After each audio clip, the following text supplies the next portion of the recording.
Hi there, and welcome to the Dawn Show. Dawn Stenzel and Menti here. You know, we're talking about paying it forward, and some special parents here to really talk about what it is to go through something with their young child and then say, you know what?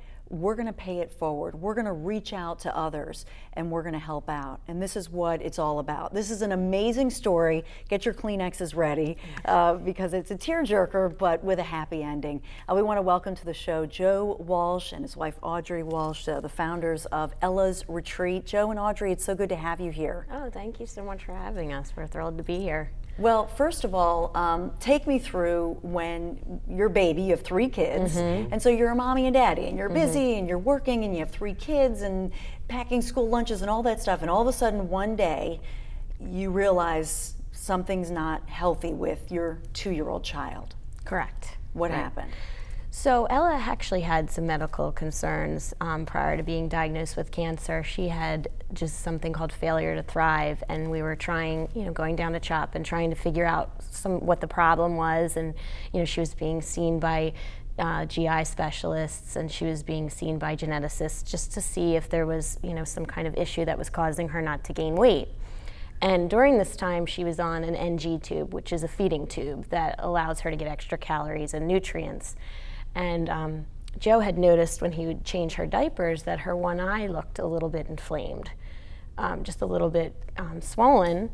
And, we kind of chalked it up to the fact that she was getting a feeding tube put down her nose every night, and, maybe that was causing some inflammation. And we did take her to an ophthalmologist a couple times that summer, and they said, oh, no, it's allergies, everything's fine, take some drops, that kind of thing. And then the first day of school, getting the kids ready, September 2009, Ella woke up and I literally saw something under her Were you the taking skin a of her eye. picture or something? I was taking a picture. Because we all take those back to school photos, first day back to school, and we're taking pictures of the kids, and you saw something. And just taking the picture and looking back at the picture, I could see something under the skin of her eye, underneath the eye.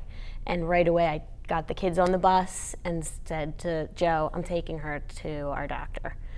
And, upon looking at her, he got very, very concerned. And we were in CHOP that night getting MRI, and they kind of knew something was not right.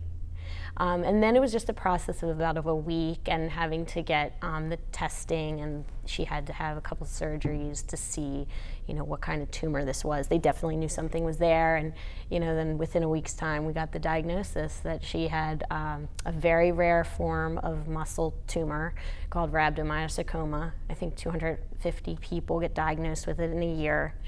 Where hers was and the type it was, she was probably the only person in the country to get diagnosed with it that year because of the nature of what hers was. So 2 things. First of all, how blessed are we that we have Children's Hospital right here in our backyard. I mean, we are so blessed. There are people who have to travel, around the world or across the country for it. So that's number 1. But number 2, no matter who you are, no matter where you live, when you hear that your child has this very rare cancer, what is that moment like?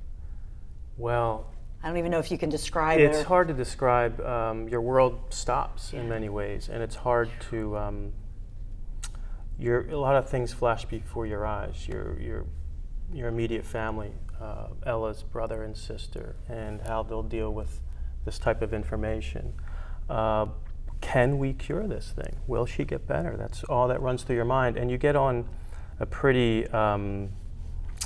You get on a track with the doctors, and you follow this track, and you hope along the way, and that's really how it goes. And we've been fortunate because of the medical treatment that we were afforded to help Ella through her troubles.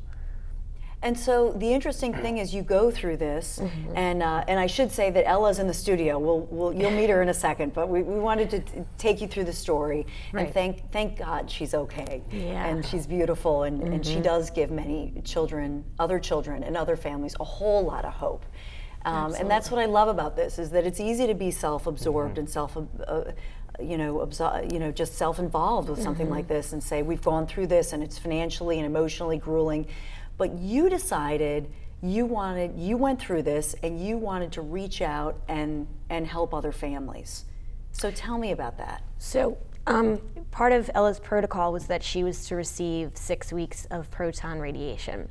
And that's a very specific radiation that was only available in 3 areas of the country for pediatrics at the time. And Boston was the area that we were suggested to go to, Mass General Hospital. And, you know, we literally found out that she had cancer, and they said, by the way, you need to logistically do this, this, and this. And one of those things was to try to find a place to live while Ella was treated daily up at Mass General. And, you know, your first thought is, oh my gosh, where do we go? How much is it going to be? You know, who do we speak to? And fortunately, they were a well-oiled machine up there, and we spoke to someone who did coordinate that.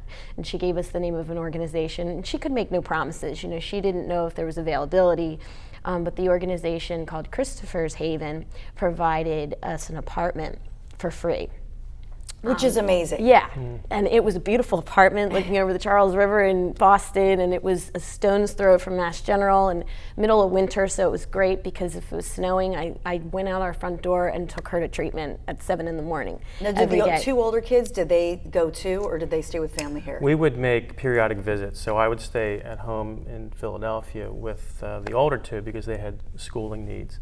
But we would make long weekend trips and try to make the most of it, really. It was a chance for, I think, the family as a whole to experience a beautiful city. While going through a difficult time, we tried to make it a real positive experience for everybody. Well, speaking of the positive, when our conversation continues, you're going to meet Ella. She's a special little girl, and we're going to talk about ellasretreat.org, Ella's Retreat, how you can help, and more about it when we come right back.